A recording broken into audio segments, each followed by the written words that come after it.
Sometimes it just isn't to be, and maybe you should just, walk away. Now, out of context with the title of this video, it sounds like I'm about to deliver some bad news, but well, I've got to get your attention somehow with these opening paragraphs, haven't I? These bits are actually the hardest bits of the videos to write. There have been so many occasions where drivers have moved teams or categories to big fanfare with big expectations attached to them. Vettel and later Hamilton moving to Ferrari are such an example. Vettel looking to emulate his hero Michael Schumacher, and Hamilton to tick a box before retiring. But Vettel was never able to win a title with the Scuderia, and Hamilton, as well as Leclerc, is ready to throw hands over how bad that car is at the minute. Hamilton only has a sprint race victory to write home about. Honda returning with McLaren in 2015 is another example. Honda and McLaren had been very successful in the late 80s and early 90s, with Honda winning the Constructors with McLaren in 88, 89, 90 and 91. 4 in a row. A feat that was not matched until Ferrari equalled that in 2002, extending the run to 6 in 2004, with Mercedes going further still with their run of 8 in a row. So there was a lot of expectation, and the combo turned out to be, well, a bit rubbish. It's only been in the last 2 or 3 seasons that McLaren has recovered. But in the mid-1990s there was a lesser known team up between a world champion and a top team that ended with, well, a whimper. It barely lasted half a season. It's when Nigel Mansell signed to drive with McLaren at the end of 1994, to then drive in 1995 that is. Nigel Mansell was one of Britain's more popular drivers. Why? I don't know. But there was a period of Mansell mania that got so many lads and their dads hooked on Formula 1 in the 90s. Maybe it's because we as Brits love the underdog. Mansell was always so close yet still so far, missing out on the title narrowly in 1986 and 1991, and also having gone through a string of absolutely gnarly shunts and injuries. In practice for the 1985 French Grand Prix at Paul Ricard, he'd had what is still to date Formula 1's fastest crash. His Lotus suffering a blowout on the Mistral Straight, which had no chicane back then, and smacked the wall at 200 miles an hour. He could have been killed, but he got away with only a concussion and some shock. In 1987 at Japan, he crashed again while fighting Piquet for the championship and broke his back, before smashing his foot in at Adelaide in 1991, not bothering to get surgery because it would have meant too much recovery before 1992, the year he won the title. He then went and won the IndyCar title in 1993 with yet another broken back. Okay, Mansell wasn't the fastest or the most successful driver in Formula 1 history, but you got to admit, he was a different breed. And Mansell holds several unwanted records. Most wins before becoming a world champion at 29 race wins, most runner-up finishes before becoming the world champion, and the most non-finishes in Grand Prix where a driver has started from pole and also got the fastest lap. Oh, and most Grand Prix wins without ever winning at Monaco. Makes you wonder how good he might have been if he'd spent less time on the golf course or living as a tax exile in the Channel Islands. But in 1992, Mansell finally got what he was chasing, that elusive Formula 1 World Championship. Having a god-tier car helps, and that Williams FW14B was almost perfect for the way Mansell drove. As explained in previous videos involving cars that had active electronics like ABS, active suspension, traction control and all those other gizmos, drivers like Senna and Mansell could use their aggressive lob the car in and hope it sticks style and then have the computers figure everything else out. Drivers like Prost and Hill, who came into a more advanced car the following year, couldn't get their heads around it because they had smooth driving styles. Jean Alesi, who was an aggressive driver, hated active cars. After winning the Formula 1 title, Nigel was off to America to do kart, now IndyCar. There had been a disagreement with Frank over whether or not Williams was going to sign Alain Prost, and when Nigel found out that Williams was signing Prost, he left, and signed a deal with Newman Haas Racing to drive the famous Texaco Kmart liveried cars on the other side of the Atlantic. It was almost a straight swap, because Nigel had gone into kart and taken the seat at Newman Haas which had been vacated by Michael Andretti, and Michael had gone into Formula 1, albeit with McLaren. I wasn't able to watch any of it. I was only 2 years old when Nigel went over for his rookie year, but it must have been something else to watch. He turned up to the first race at Surfers Paradise and got pole and the victory, the first series rookie to do so. At Phoenix, he did his back in and then finished third at Indianapolis, where he could have been on for the win. He bounced back at Milwaukee and scored 5 wins in total. Surfers, Milwaukee, Michigan, New Hampshire, where he won on his 40th birthday, and also at Nazareth. You'd think it would have been the road courses where he shone, but all but one of his wins in 1993 came on the ovals. His road course performances were okay, but you'd think he would have done a lot better.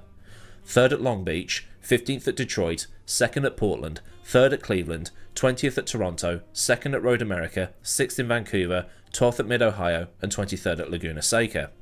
The Toronto and Laguna results are likely non-finishes, but IndyCar still classifies you if you retire. It meant that Mansell would become the first and so far only driver in history to be the Formula 1 World Champion and the IndyCar Champion at the same time, in the same way that Jim Clark is the only person to win the Formula 1 World Championship and the Indy 500 in the same calendar year. And the reason this stat is doable is because when Nigel won the kart title, Prost hadn't won the F1 World Championship yet, so technically it hadn't changed hands. It's technically correct, the best kind of correct. 1994 was double duty.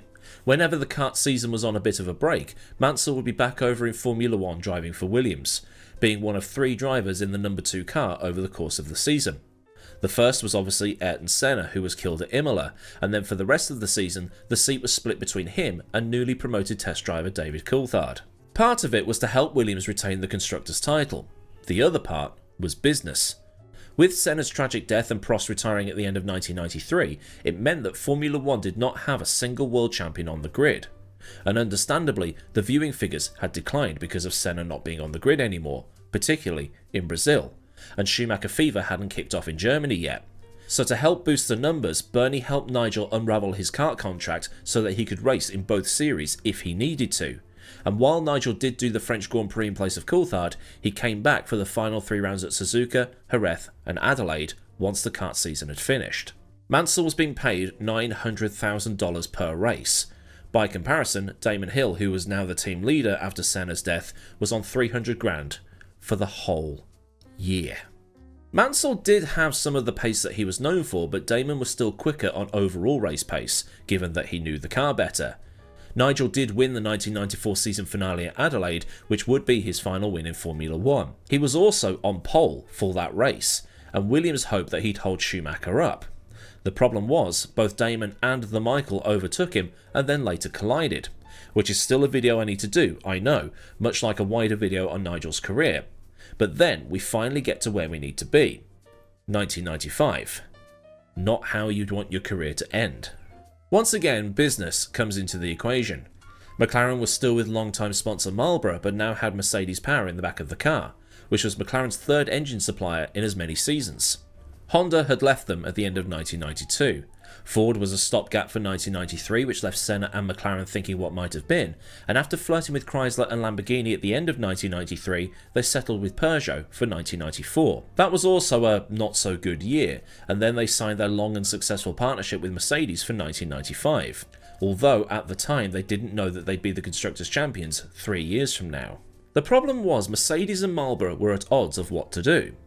Hakkinen was still in the car, carrying on from 1994, while Martin Brundle had left to join Ligier, so they had an open seat. Marlboro wanted a world champion, and they were well prepared to pay for that world champion, although I'm not sure who they would have picked because of Prost being done, Senna being killed, and Schumacher at Benetton.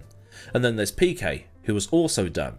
But Mercedes, on the other hand, wanted somebody a bit more low profile. Test driver Jan Magnussen, maybe. But Ron Dennis signed Mansell to replace Brundle, and that at least kept Marlboro happy. But there were going to be some problems when Mansell finally got into the car. 1995 saw a massive raft of changes come into effect. Because of the deaths of Roland Ratzenberger and Ayrton Senna at Imola, things had to change. They changed on the cars, they changed at the tracks, well, they changed everywhere. The engines had been shrunk, there was not a single driver aid on the cars beyond power steering and flappy paddle gearboxes, and the aero wars had really taken over as a way of coping from the losses that Mosley had imposed on the teams. With McLaren also on their 3rd engine supplier in as many years, they were redesigning the car based around yet another engine. Because each car since the end of 1992 had been a brand new chassis with a brand new engine, any teething problems from 1993 were reset in 1994, and now again for 1995. It was get somewhere by the end of the season, only to be back at square one for the start of the next season, and they were going to be doing it again now with Mercedes. The way the chassis and engine were working together wasn't going to be enough for Hakkinen or Mansell to challenge at the front. And with the aero wars in full effect, there was the small issue of Mansell not fitting inside the car properly. The McLaren MP410 had a narrow cockpit, all designed for aero purposes. This had been something that had been going on for a few years, but now, as the drivers were getting fitter and fitter, and therefore smaller and smaller, the cars were being sculpted around them and almost making the car designed around the driver rather than the driver getting into the car and then driving off. Now, I'm not saying that Nigel was fat, he was far from it. He just had a bigger frame than Hakkinen and Magnussen, and his wide hips in particular weren't fitting in the cockpit properly. It was so uncomfortable for him that he couldn't drive the car for more than 3 laps at a time. He also needed more elbow room than other drivers because of the way he wanted to lob the car into the corners. So the car had to go away for extensive modifications. Mark Blundell was drafted in for the first 2 rounds of the season in Brazil and Argentina, and McLaren had the MP410B ready in time for round 3, at Imola. So the car was fixed for him then? No, not really. Even though the car was more accommodating for him, the way the MP410 needed to be driven wasn't lending itself to his way of driving.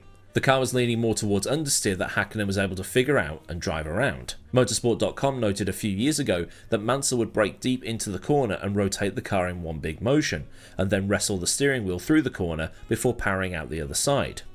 The FW14B gave that in bucket loads. The McLaren? That did the opposite. Hakkinen was younger and had at least been in Formula 1 for a somewhat consistent time. Mansell, only a few months before, was driving Indy cars that were a different animal to work with. He probably could have learned to drive around the issues eventually, but even then, the McLaren was not going to be a front-running car. So Mansell was left thinking, what's the point of me being here then? And because of that way of thinking, people who were at McLaren at the time said that Nigel wasn't the best man to work with. Colin Morgan, who was there at the time, recalled that when Senna and Prost were at McLaren, there would always be some sort of discussion of where to take the car. Nigel's body language, meanwhile, gave everybody the impression that he never wanted to be there, and he had this defeatist attitude to almost everything. But Morgan did admit that the quality of the car probably had something to do with it. Changes were being made constantly. New floors, new this, new that, and the small wing on the engine cover that exploited a loophole in the rulebook didn't have the desired effect either. There was also the pointed missile-style nose cone, a different approach to the blunted, more rounded design that Benetton and Williams had that wasn't giving the aero performances they wanted either. Morgan called it the worst car he ever worked on, although the McLarens did get better over the next few years. Hiring Adrian Newey might have helped with that though. But if anything, 1995 was the sport's way of telling the driver that maybe it's time to just give up and walk away. There are drivers who have had the opportunity to walk away on their own terms. Lauda, Hunt, Stewart, Damon Hill, Schumacher, Hakkinen, Coulthard, Webber, Massa and so on, but some need the sport to give them the absolute roughest ride imaginable to get them to walk away. The sport doing the equivalent of people in the workplace bullying a colleague into quitting simply because they can't stand them. It's probably not the right comparison to use, but I'll go with it. Happened a lot in professional wrestling back in the day. Nigel was well off the pace compared to Hakkinen. At Imola in the Grand Prix, Hakkinen was over a second a lap faster, and at Barcelona, it had all added up to the point that Mansell just did not have the motivation anymore. While he'd qualified 10th, not far off Hakkinen, although Hakkinen had fluffed his lap so the mistake made things look closer, Mansell complained non-stop during the Grand Prix and was convinced that something had broken on his car. After his first pit stop, he was racing with the Simtex at the back of the field when he went for a trip through the gravel. It was at that point he drove back round to the pits, pulled into the garage, got out, and went home. He didn't even attend the driver's briefing. The engineers and mechanics were left a little dumbfounded by this. They all felt betrayed because while they admitted they didn't give him a good enough car, Mansell was being paid a lot of money to not have his heart in it. So to them, it felt that Mansell was just there for the payday and nothing else. They were putting everything into the car despite it disappointing them every race, so why can't Nigel? Mika, meanwhile, had a bit of fire about him. Maybe Mansell had gone into things thinking, McLaren will give me a good car, but then he had to sit out for nearly a month while they made it comfortable for him, and all his expectations just fell apart because of that, so he was left with no desire anymore. McLaren later paid $1.2 million to get him out of his contract. For the rest of the season, the McLaren proved to be a handful, but there were some flashes of good performance.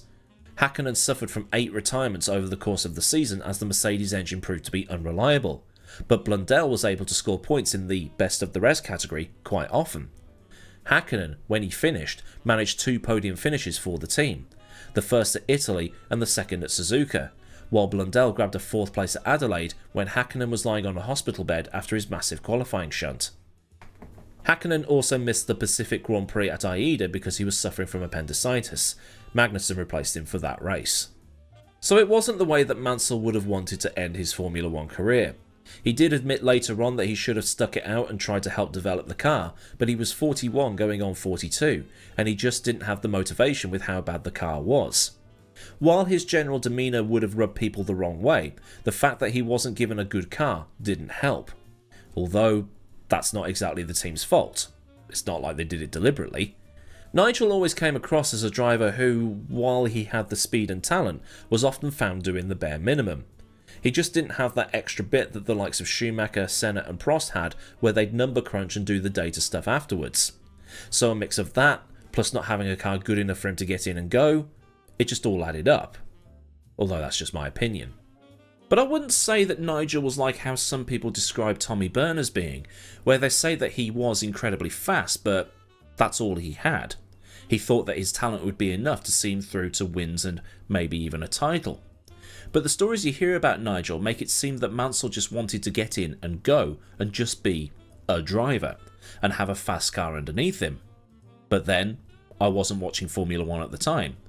Like I said, I was 2 years old when he won in kart and 3 when he came back in 1994, and I was barely 2 years old when the 1992 season finished, so it's before my time. Nigel was definitely fast on his day, there's no question. It's just that there was something missing, or at least it appears that there's something missing. Maybe you can fill in the gaps for me, if this is a time when you were watching. Had Mansell stuck around, he might have scored a handful of points, maybe a podium. But when you go into a season and the car literally doesn't accommodate you, that's already going to dampen your mood. At the same time, Mansell was 41 years old going on 42. It might have saved everybody the hassle if he'd just walked away at the end of the kart season in 1994. There was also the potential second comeback in 1997 with Jordan. The rumours were that Benson and Hedges, Jordan's title sponsor at the time, was going to happily write the cheques to pay for Mansell, but it never materialised. Instead, Nigel went to the British Touring Car Championship and did 3 rounds, totalling 6 races, for Ford in 1998. His car carrying the number 55, but coloured in red as a throwback to the red 5 he carried on his Williams cars. He was part of that race at Donington in 1998, where the weather was absolutely abysmal. And against the old guard of BTCC drivers, he eventually finished 5th and won the respect of a lot of touring car purists in what is regarded as being one of the best BTCC races of all time, if not best touring car race, period. Full stop, depending on where you live. But I don't know. I think it's one of those things where you've got this thing, this thing, this thing, this thing, and it all adds up into one big thing. A bit like the US Grand Prix that we looked at last time. But as always with these things, get those answers on a postcard and place them into the designated comment submission zone underneath this video. So then, a look at the absolutely diabolical final season, if you want to call it that Nigel Mansell had with McLaren in 1995. If this has been a fun look through the motorsport history books, then please do give the video a like so I know I've done a good job, and for more stuff from the channel, get subscribed and also get the bell on so you never miss out on anything else I do around here. Massive thanks as ever go out to the mad lads at Patreon who continue to support me at a more personal level, and if you want to help with the image purchases or just keep things running in general, there's a link to Patreon in the description, along with links to Discord, socials, affiliates and other bits and bobs you might want or need to know. Or there's super thanks for the one and done types of donations, and memberships so you can Patreon without the Patreon. So until next time, I've been Aidan Millward, have a great day wherever you are, and goodbye.